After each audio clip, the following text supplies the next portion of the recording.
Alors, troisième eloko ezali qui na kati ezali chandelier d'or. Chandelier d'or ezali lokola mwinda oyo ezalaka na kati ya tabernacle. Naza image ya chandelier awa. Voilà, bomoni chandelier. Chandelier on ezalaki na 3 minda de gauche, 3 minda na droite. Na likolo nango ezalaki na ba bougie, ba kopo moko, ba coupe, ba tia ba bougie na kati elimi, epesa lumière na kati ya lieu très saint. Parce que na kati ya lieu très saint, nzamba lingaki te lumière naturelle ezala. Lokola moi sanza pe bétoile. Nzamba lingaki te lumière naturelle ezala. Alingaki des chandeliers ezala po eba ko pelisa mwinda. Et le chandelier c'est l'image de Christ. Vous allez vous souvenir que Christ c'est la lumière du monde. Il a dit je suis la lumière qui éclaire dans les ténèbres. Mais lumière oh ezali pour nini? Ezali parce que na kati environnement wana ya tabernacle, il y avait le Saint-Esprit de l'Éternel. Confère Ésaïe chapitre 11 verset 2. J'ai toujours aimé ce chapitre. Ésaïe chapitre 11 verset 2 nous parle de cet esprit de l'Éternel. Alors, ce qu'on a esprit de l'intelligence, esprit de la sagesse, esprit de la connaissance, esprit de la crainte de Dieu, esprit de beau, cet esprit de l'Éternel. Alors, tant qu'on compte en Ésaïe, on comprend le cet esprit de l'Éternel, c'est ce qui dirige maintenant pour Sala Oyan Zambé. Alors, na kati ya tabernacle wana, il y avait la présence de Christ sous forme de chandelier pour na koyeba ko pesa makoki na cet esprit ya Nzambe o ezalaki ko tambusa mission na kati na tabernacle. Donc, il faut qu'on retenir loko wana parce que lumière naturelle ezalaki ko kota na kati te po ezalaki loko la boîte noire moko, mais ezalaki aussi na tabernacle ezala pour permettre souverain sacrificateur à mon nzela oyo komema na lieu oyo ya okende ko offrir ba sacrifice oyo nzamba za kozela pona ko approuver pe na kopesa pardon epai ya bana na nzambe bana Israël bien sûr. Quatrième eloko ezalaki le fin lin, tissu en fin lin. Tissu en fin lin, vous savez bato ba yebi tissu à lin zaka transparent. Rocha tissu à lin bozo mona na mupanzi pe zaka léger. Léger qui signifie tout simplement la justice personnelle. C'est-à-dire quoi? C'est-à-dire moto o aleki na tabernacle o nzambe aleki se na tabernacle alimbisi masumu na ye moto wana komi sembo na miso na nzambe azali su na lisumu te azali su moto azali na problème te na nzambe. Confère Romains chapitre 5 verset 1 qui nous dit que étant donc justifié par la foi nous avons la paix avec Dieu. Donc, mutu nyonso aleki epai na nzambe azali na kimia na nzambe azali su na problème na nzambe te yango ezolakisa tisi ya fin lin. Donc ezolakisa justice personnelle, moto na moto azala justice so azali kozwa ko ute pa na nzambe. Bongo ba tisi yango na ba couleur misato. Ba couleur misato wana ezali nini? Couleur ya liboso ezalaki bleu. Bleu ezali kolakisa la dimension céleste ya Christ. Couleur bleue. Souvent nous disons bleu ciel, tout le monde a total likolo au bleu ciel. La dimension to origine céleste de Christ. So donc kolakisa que Christ oyo azalaki maître ya tabernacle yende ayebaki kosala kouta na likolo. Deuxième couleur ezalaki couleur o babengi violet. Violet pourquoi? Pourpre. La couleur violet ezali ko représenter royauté à Christ. C'est-à-dire na kati tabernacle déjà Christ ezalaki représenter le roi roi.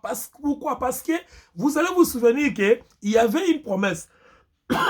Sorry, je m'excuse. Il y avait une promesse.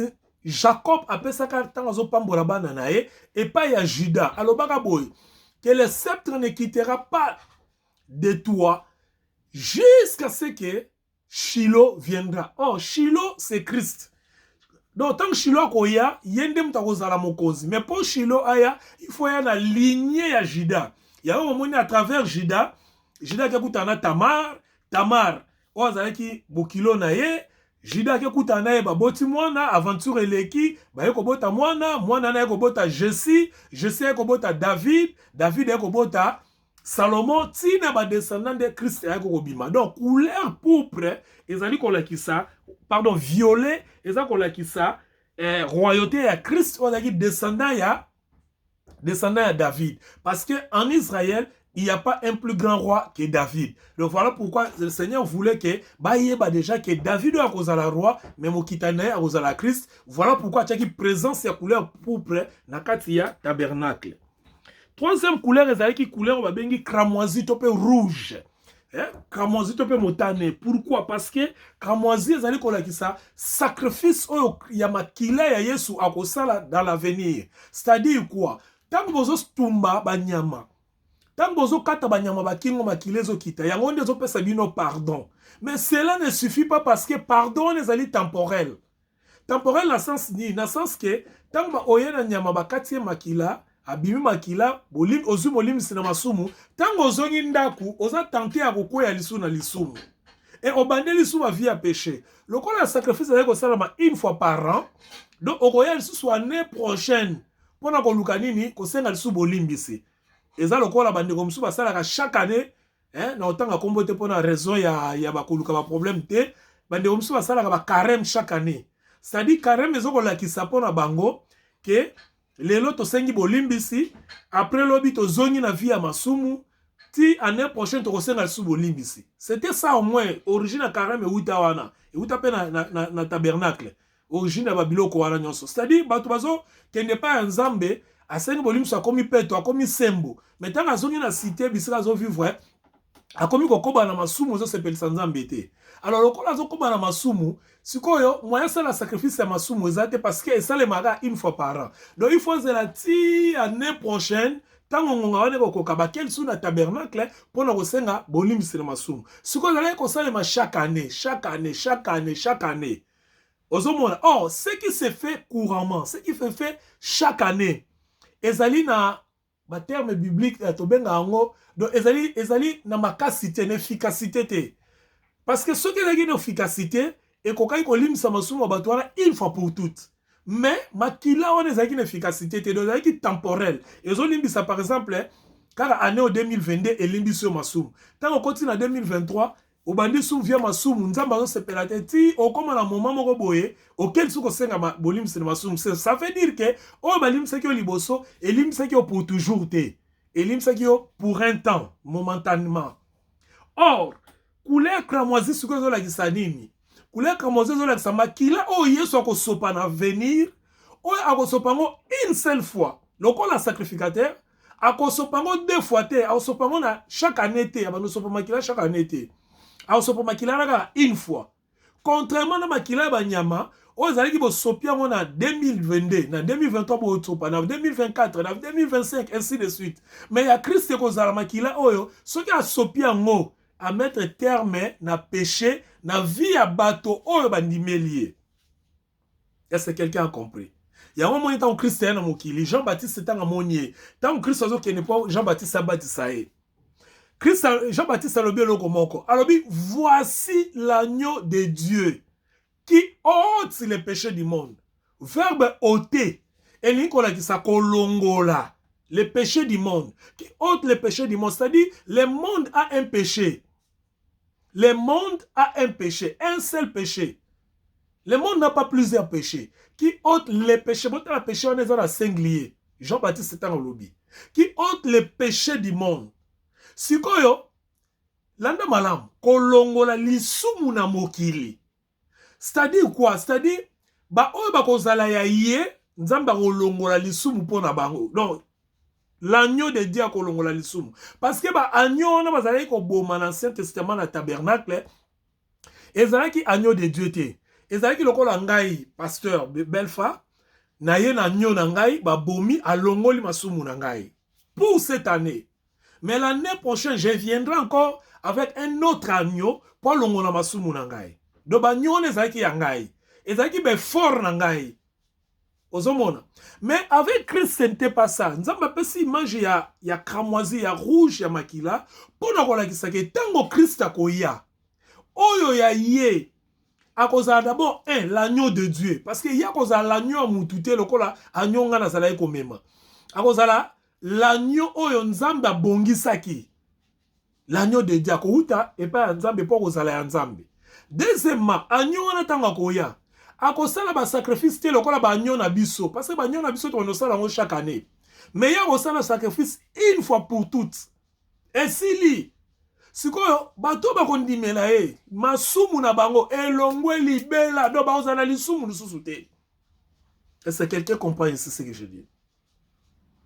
Il y a un moment ngolu et ya. La Bible dit la grâce est venue avec le Seigneur Jésus. C'est-à-dire ba oy ba yambiye, oy ba septeye. Alongoli lisumu na mokili na bango Namokili autosalité, il ne faut pas confondre. Il y a un monde où nous vivons. Le Seigneur a dit, vous êtes dans le monde, mais vous n'êtes pas du monde. Donc, il y a le monde que nous vivons, il y a les péchés. Mais quand tu es en Christ, puisqu'il a fait couler son sang, le local a sopi makila na epona yo ozakati na ye, na mokili oyo ya yo, donc c'est-à-dire environnement, et si ko yozo fanda alongoli lisumu.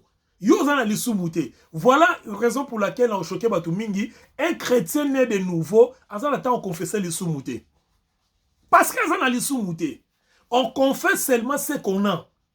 Et ce qu'on n'a pas, on ne peut pas confesser. Si on a moyibi te na okena tribunal te na banaza moyibi. Ata bakanginga ba yebsinga ke bakanga ki ozoyiba. Mais naza moyibi te. Okanginga pona nini? On dit maka oza moyibi. Non, ngana za moyibi te. Un chrétien ne peut pas confesser les péchés. Un chrétien, assez à confesser péché, mokolo ayambaki kolo Yesu Christo. Donc, lelo vie ou azoko vivre, ezali vie ya sainteté. Vie ya sainteté, on ezali ya yété. Faut pas confondre ici. Ça, c'est la doctrine. Vraiment, c'est la doctrine. Bah, tu ne comprends pas au début. Mais par la grâce du Seigneur, avec le temps, ma recherche, mes études, koyoka mingi, kotanga mingi ndena yeko comprendre. Un chrétien a vivre la sainteté, mais sainteté a yété. Yo nanga toko za la sainteté parce que toza na nzoto oyo. Sainteté na biso ezali oyo aza mo santu.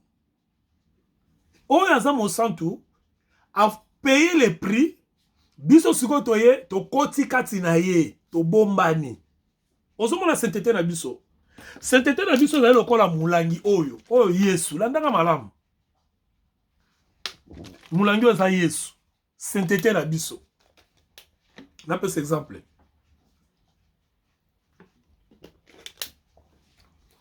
Sainteté na biso zali pour na biso te. Sainteté na biso zali pour na biso to salate. Yo nanga to salate to kokate bien aimé. To kokate to zala ba santu. Ngana to kokate. C'est là où les gens ont beaucoup de confusion. Mais à partir d'exemple non la kisabino. Yaza Yesu. Landanga malamu. C'est un exemple. Yaza Yesu. Yenda za mo santu. Aye na mokili. Na mokili aye kosala nini? Jean-Baptiste alobi aye po longola masumu ya mokili. Kolongola. Aye te po alimbisa. Balobi aye po alongola. Kolongola masumu balongola ango kaka par rapport à sacrifice et à sang. La Bible dit sans l'effusion du sang, il n'y a pas le pardon du péché. Donc, il faut makila etanga. Ndenge zaiki na tabernacle, makila etangi ya banyama, nzamba longoli lisumu ya mutuana. Mais, année prochaine, mutuana royal lisusu. Pourtant, nga kozonga, akomi mo sang touté. Tanga kozonga, akosumu kalisusu. Donc, il faut y aller pour la deuxième fois. Or, cramoisi, topé, rouge, wane zola kisabiso ke, exemple, on a zopé ça, yaza Yesu. Aye na mokili po longola lisumu. Alongola lisumu po na nini? Parce que mutu ye moko azokoka kolongola lisumu te. Mutu azosala befort nyonso ya korespecte la loi. Azosala befort nyonso ya kotosa mobeko.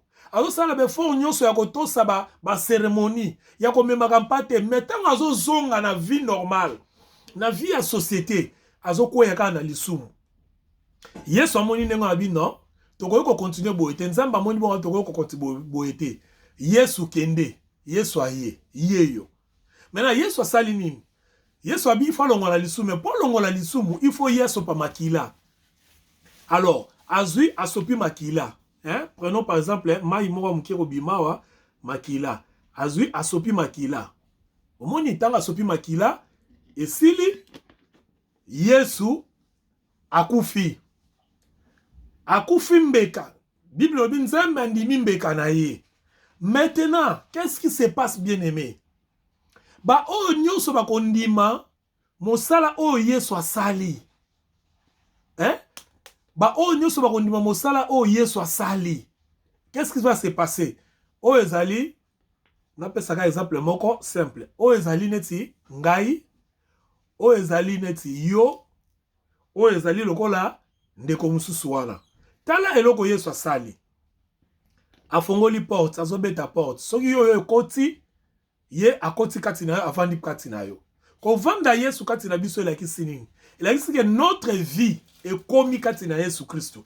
Napesa net exemple oyo ezali yo ondimi Yesu. Oye okoti kati na Yesu. Ngai nandimi Yesu. Na ye nakoti kati na Yesu. Ye kuna ndeko wana andimi Yesu. Aye akoti kati na Yesu. Sikoyo ndenge tozali kati na Yesu boye. Notre vie est cachée en Jésus-Christ. C'est-à-dire, biso tozana kati, tozana lisumu te. Pourquoi tozana lisumu te?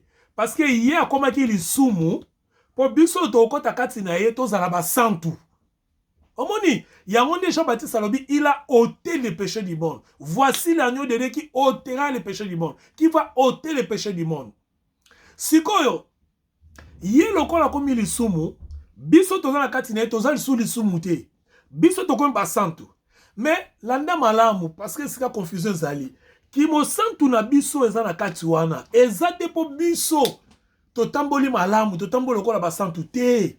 Eza te po biso tokomi ko banga nzambe te. Ki mo santu na biso euti na mosala o ye asali po biso tokota kati na ye. Ki mo santu na biso ezali po na sacrifice o ye asali. Yango biso to ya kati na ye tokomi mo santu. Pourquoi? Parce que tant qu'il y a koufi, à sekui, à keye pa tata, à epsi papa ke tout est accompli. Mon sala o tinda kingai, na keno longola li sumu na mokili, na sali nini, na longoli yango. Siko, na longoli li sumu, tala bato oyo bandimi ngai. Na mosala na sali, bango baza kati na nga. Lokola baza kati na ngai papa, yo, ozomo na ngai, me bango bazali kati na ngai. Et lokola bazali kati na ngai, ngai nakomi naza mo santu. Bango pe baza ba santu. Parce que on ne peut pas être dans un corps sain et être malade. C'est ça la raté. On ne peut pas être en Christ et être malade. C'est ça la raté. On ne peut pas être en Christ aux la pécheur. C'est ça la raté. J'attends souvent ba Christo, bazo bonde nzambe nzambe naza mutu na mosumuki, nzambe limbisanga te bien aimé. Soko za moto na mosumuki, c'est que dans le kota katina yesute. Voilà l'occasion. Tu peux nous appeler, tu peux nous écrire, nous allons t'expliquer encore en détail comment devenir en Christ. C'est simple. Accepter seulement Jésus-Christ selon Romains chapitre 10, versets 9 à 10. C'est tout simplement. Ezana makambo makasi te, ezana ba cérémonie te, ezana ba sacrifice te, ezate ke pesa boye, zongi sa boye, soma boye te ezate. La Bible dit, si tu crois dans ton cœur le Seigneur Jésus, que Dieu l'a ressuscité d'entre les morts, et si tu confesses de ta bouche le Seigneur Jésus, que Dieu l'a ressuscité d'entre les morts, tu seras sauvé. Et si lui on a bien aimé, alors on se fait. Donc, au komi katina Yesu et au komi mosantu liboso na Yesu. Voilà la signification ya cramoisi, topé couleur rouge. Oza ko pesa image ya makila na Yesu Christo. Alors, cinquième eloko, avant aussi c'est bois d'acacia. Bois d'acacia ezali nini? Bois d'acacia moni arche batonga ki on a bois d'acacia. Biloko belé batonga ki on a bois d'acacia. Ba biloko belé na kati on a bois d'acacia. Bois d'acacia ezali nzete ebotaka na désert. Ça dit bisika bikauka me yango ebotaka. Ezali kopesa biso image, tope symbole ya croissance na biso ba Kristo, o toyekati na Kristo même na bisika o bomo ezali te. Yango moni balobi le juste grandira comme un palmier. Donc même bisika o bomo ezali te, biso ba Kristo lokola tozala kati na Yesu, tozali déjà na bato tozali kokola na kati na Yesu Kristo. Tozali kokola même bisika oyo tozali kokola na bomoto ya Yesu Kristo. Voilà où bazali kopesa image wana. Donc toza enraciné na kati na désert. Oko tanga on Ésaïe chapitre 52 verset 2. Ésaïe chapitre 52 verset 2. Alors na nyonso otolobi eza couronné na or parce que partout botanga na ba chapitre nyonso boka bazolobela or bazolobela or bazolobela or qui n'est rien d'autre image ya manifestation ya gloire ya Nzambe, qui n'est rien d'autre image la manifestation de la présence de Dieu o ezali na kati na tabernacle. Maintenant je vais conclure. Bien aimé landanga malamu na conclusion oyo. Je vais conclure pour te dire que tabernacle on ozomona dans son ensemble. Tabernacle, on a ce mot bimba. C'est l'image de Christ, le oint de Dieu. Donc, Ce qui lelo, tozolo bela tabernacle, yeba que tozolo bela Christ. Parce que bon moto ya Christ, nyonso, yango nezaki ba, ustensile wana ezalaki na kati na tabernacle. Ba ustensile wana yango nezalaki kosala ete fonctionnement ya tabernacle ezala malamu. Ezala lokola mama na kati ya cuisine, uti wenze, asombi pondu, asombi Thompson, asombi fufu. Mais nzungu ezali te, sani ezali te, lutu ezali te, kopo ezali te, moya lamba ekozala te. Moto ezali te, moya lamba ekozala te. Or, tabernacle, nzungu, sani, kopo, nyonso, ezali image ya Christ. Alors, puisque c'est l'image de Christ, na kati église à lelo, tozo tanga tabernacle, pour na raison ya témoignage, comme on a Christ na kati ya tabernacle. Mais tozo tanga tabernacle te, pour biso to salaka ba cérémonie o ezalaï ko salema na tabernacle. Je répète, nous étudions les tabernacles parce que c'est l'image de Christ. Tous les ustensiles parlent de Christ. Les tabernacles, c'est le Christ. Mais nous n'étudions pas les tabernacles pour que nous puissions pratiquer les cérémonies et les pratiques qui étaient effectuées dans les tabernacles. Non. Pourquoi? Parce que nous sommes dans Christ, les vrais tabernacles, les tabernacles vivants, les tabernacles éternels, les tabernacles qui ne périssent jamais. Tabernacle Ancien Testament, et béba. Sorry. Tabernacle, il y a Ancien Testament, et béba. Pourquoi? Parce que Salman n'a beaucoup ya bateau. Mais biso tabernacle na biso, et ça n'a beaucoup batouté, et ça n'a beaucoup ya yemoko nzambe, o ezali Jésus-Christ, notre libérateur, notre sauveur, notre futur, notre éternité. Que le Seigneur vous bénisse, bien-aimés. Vous qui avez eu la chance, la grâce de suivre ces messages, partagez ces messages, abonnez-vous sur notre page YouTube, Belfa Moema Bebeto officiel. Que le Seigneur vous bénisse. Tout dimanche prochain, nous continuons l'étude Nabiso. Pour dire que les tabernacles, c'est Christ. Tout ce qui était dans les tabernacles, c'est Christ. Ba loi nyonso, ba cérémonie nyonso, c'est Christ. Donc nous sommes déjà dans les tabernacles. Et nous n'étudions pas les tabernacles pour pratiquer. Biloko zaki na tabernacle, nous étudions les tabernacles pour voir Christ dans chaque partie, il y a tabernacle. Que le Seigneur vous bénisse. J'étais heureux de vous présenter ces messages. Nous allons nous revoir à la prochaine. Par la grâce du Seigneur, que vos familles soient bénies et tout ce que nous sommes en train de faire, que cela soit béni dans le nom de notre Seigneur Jésus-Christ. Amen.